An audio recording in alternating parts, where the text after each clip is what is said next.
Programımız kaldığımız yerden devam ediyor. Şu anki konuğumuz estetik plastik ve rekonstrüktif cerrahi uzmanı operatör doktor Ali Cemal Yılmaz. Hocam hoş geldiniz. Hoş bulduk. Nasılsınız? İyiyim, sağ olun. Sizler nasılsınız? Çok teşekkür ederiz hocam, sağ olun. Bugün çok önemli bir konudan bahsedeceksiniz. Hakikaten insanların böyle yaş alıp da yaşlanmak istemediği bir konudan bahsedeceksiniz. Yüz yaşlanmasından, yüz germelerden bahsedeceksiniz. Hocam yaşlandıkça yüzümüzde ne gibi değişiklikler oluyor? Biraz bundan bahsedelim. Yüz germe ameliyatında neyi hedefliyorsunuz, neyi amaçlıyorsunuz? Biraz bunlardan bahseder misiniz? Tabii günümüzde yaşlanma herkesin ızdırap duyduğu bir durum. Yaşlanma dinamik bir süreç. Evet. Sadece kişisel yaşamla değil, sürecin kendisi de yaşlanmayı devam ettiren bir durum. Sigara, güneş, kişisel dış faktörler olduğu gibi vücudumuzun kemik değişiklikleri, askıcı bağların gevşemesi, yüzümüzdeki yağların atrofisi ile yüzümüzde çok büyük değişiklikler olmakta.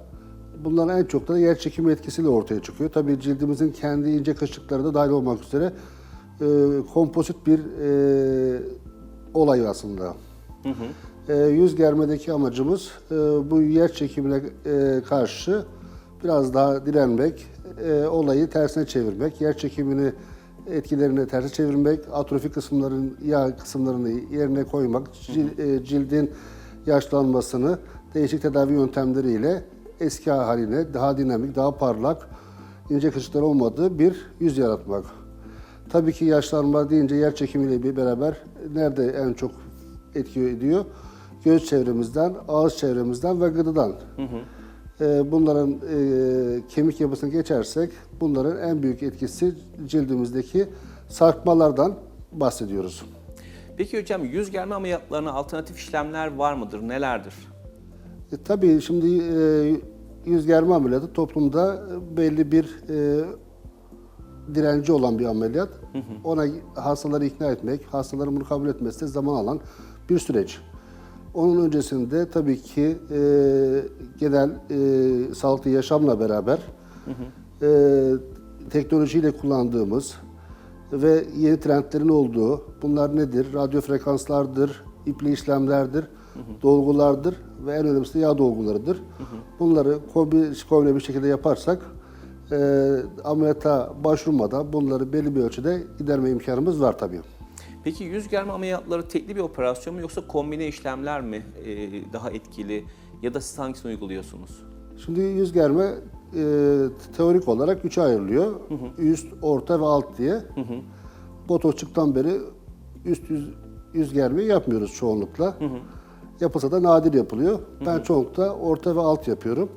Orta ve alttaki amacım göz çevresini, kaşları restore etmek, gıdıyı, nazolabial bölgesini restore etmekte kullandığım bir şey. Bunların teorik olarak fark olduğu gibi ameliyatın giriş yerinde de belli farklar var. Biri alt göz kapağı estetiğinin bir tık ilerlemiş hali diyelim orta yüz germeye. Öbüründe de saçlı deriden başlayıp kulak önüne devam edip kulak arkasına devam eden ve fazla deriyi çıkarmak esaslı ve alttaki kasın üzerindeki zarı da toplayarak gençleşmeyi sağlayan bir operasyon. Peki az önce gıdıdan bahsettiniz. Gıdı ile ilgili olarak neler yapabiliyorsunuz? Gıdı tabii tekli bir şey değil. Gıdı yağlanabilir, gıdı deri fazlalığı oluşturabilir, gıdının derisi kalitesini kaybetmiş olabilir. Tabii ki burada yaş da önemli. Bir 40'lı yaşlardaki gıdıyla bir 60'lı yaşlardaki gıdıyı farklı değerlendiriyoruz. Sadece cerrahi dışı o bahsettiğimiz işlemlerle de bunları kalsiyum hepatit dolgularıyla, örümcek ağlarıyla, iplerle, radyo frekanslarla belli bir ölçüye gelebiliriz. Veya lipoliz gibi mezoterapi yöntemleriyle de bunları yağlara itebiliriz. Ama en çok kullandığımız yöntem ameliyathane şartlarında bir liposuction. Eğer içinde bir tık ilerlemiş hali kaslar da eklenmişse hafif derken 3 santim bir kesiyle kasları da onararak yapıyoruz. Ama 60 yaşlarda mutlaka orta yüz germeyle beraber yani kulak önünden ve arkasına uzanan bir kesiyle beraber eklemek lazım. Buradaki en önemli şey hastanın ilerlemiş hali, deformitesi, yağ miktarı, cilt kalitesi. Peki hocam göz kapağı çevresinden bahsettiniz. Göz kapağı çevresindeki problemleri nasıl çözüyorsunuz? Şimdi artık amacımız fazla diseksiyon yapmadan, mümkün olduğu kadar az diseksiyon yapıp en fazla ilerlemeyi sağlamak. Eskiden alt yüz germe ile bütün deformiteleri gidermeye çalışıyorduk. Orta yüz germe ile de destekleyip artık gülme yani smile hareketiyle orta yüzde biraz yukarı çıkmaya çalışıyoruz. Tabii ki bu sadece tek başına yeterli olmuyor. Alt göz kapağı, üst göz kapağı aslında genel yaklaşımla yüz germe için dahil edilmesi gereken işlemler. Tabii ki burada sadece yer çekim etkisi değil, bazen de zayıflamış fonksiyon olarak sorun yaratabilecek deformiteleri gidermek gerekiyor. En azından ameliyat sonrası oluşabilecek sorunları gidermek gerekiyor. Badem göz dediğimizde ama biz badem göz olarak değerlendirmiyoruz. Kantoplasti, kantopeksi gibi alt göz kapağının direncini artıran, kısmen de şekil verdiren, üst göz kapağına şekil verdiren. Çünkü göz kapağı belki de insanların estetik ameliyatlarına fayda göreceği yerlerden bir tanesi. Daha dinamik, daha diri ve daha genç gösteriyor. O yüzden göz çevresi ihmal edildiği zaman yüz germede bence birçok şey ihmal edilmiş gibi gözüküyor. En azından hastaların açısından. Hocam az önce söylediniz yüz germe ile beraber orta yüzle destekliyoruz dediniz. Orta yüzde neyi hedefliyorsunuz, neler yapıyorsunuz orta yüz germe işleminde? Yer çekimiyle beraber orta yüzümüzde yağlar hacmini kaybediyor. Biz buna atrofi diyoruz. Bu bölgelere yağ enjeksiyonu yaparaktan ya da yer çekimiyle etkisiyle elimizle hissedebiliriz. Kemiğin üstünden aşağıya doğru yer değiştiren dokularımız var. O dokuları kemik üzerinden kaldırıp kemiğe fikse ettiğimiz zaman daha genç ve dinamik bir görüntü elde ediliyor. Bu sadece estetik amaçlı değil, bazen de göz kapağı için tedavi amaçlı yapılan işlemlerden bir tanesi. Amacımız gülme hareketi yaparken, zaten dikkat ederseniz böyle insanlara güzel gözükmek için fotoğraflarda hep gülümseyerek poz verirler. Evet. Bunun da sebebi aslında bir simülasyon, orta yüz germe simülasyonu yaparak fotoğraf poz vererek bunu göstermeye çalışıyoruz. Biz bunu poz değil de daha statik ortamda süreklilik vermeye çalışıyoruz. Peki hocam şimdi erkeklerde o kadar değil ama kadınlarda daha büyük bir problem. Özellikle smoker lines deniyor, barkod çizgileri deniyor. Yani şu ağız çevresi yüz germe ameliyatlarından etkileniyor mu? Birinci sorun bu. Etkilenmiyorsa buna yönelik olarak ağız çevresindeki bu kırışıklıklar için neler yapıyorsunuz? Yüz germede evet ağız çevresinde bir etkimiz çok olmuyor. Özellikle nazarla belin içerisindeki daire gibi düşünürsek şu bölgeye çok etkimiz olmuyor. Evet. Ama o bölgeye ne var o bölgede? Cilt var, kas var ve yer çekimi var. Yani dokuların yer değiştirmesi var. Yağ enjeksiyonlarıyla nanofet, mikrofet gibi yöntemlerle o bölgenin bir nevi kök hücre tedavisiyle o bölgenin cildinin kalitesini artırmak.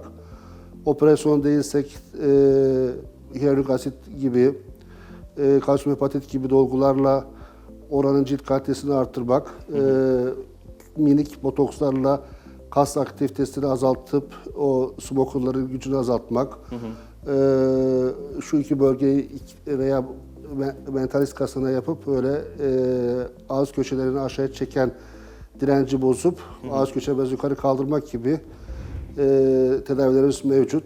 Tabii ki teknolojimiz ilerledi. Fraksiyonel lazerler de bu bölgelerde kullanılabilecek işlemlerden biri. Peki yüz germe ameliyatını sık yaptığınızı biliyoruz hocam. Yüz germe ameliyatından sonra süreç nasıl ilerliyor? Hastanın nelere dikkat etmesi gerekiyor? Hastanın dikkat edeceği şeyler de var. Tabii bizim dikkat edeceğimiz şeyler de var. Bizim dikkat edeceğimiz şeyler hastanın iyi bir anamneziyle en azından hipertansiyonunu, önceden kullandığı ilaçları, kan sulandırıcı etkilerinin olabileceği yiyecekleri tüketip tüketmediğini sorgulamak. İyi bir anestezi yardımıyla ameliyata alıp güvenli bir şekilde ameliyattan çıkarmak. Bu bizim yapabileceğimiz en önemli şeylerden biri. Ameliyattan sonra tansiyon kontrolü bizim için çok önemli. Diren bazen ben kullanıyorum, bazen kullanmıyorum. Hastanede 2 gece kalıyorlar. Sonra bir iki defa görüyorum ama hastalarımızın iyileşmesi, kendine gelmesi 3 haftayı buluyor. Tabii ki günlük faaliyetlerinden eksik kalmıyor ama faaliyet derken de iş ve özel hayata kastetmiyorum. Günlük bazı ihtiyaçlarını karşılama anlamında. 10. günden sonra işlerini yapabilir ama yüzünün oturması 10. gün. Yüz germe ameliyatlarında en çok korkulan şeylerden biri de böyle sinir hasarları olup olmayacağıdır. Evet. Normalde biz sinirleri çok görmüyoruz, görmemeye çalışıyoruz. Görmeyerek yaptığımız ameliyatlarda kolay kolay yüz sinir harabı olacağını beklememek lazım. Olabilir mi? Tabii ki olabilir. Bu da bizim başarımızla alakalı bir şey.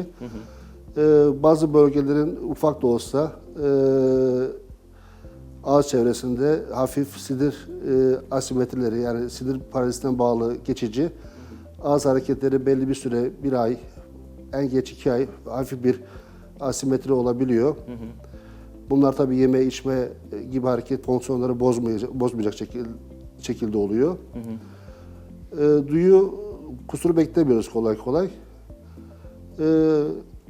Bunlar dikkat ettikten sonra yüz germe ameliyatları çok başarılı ameliyatlar. Yüz güldürücü ameliyatlar.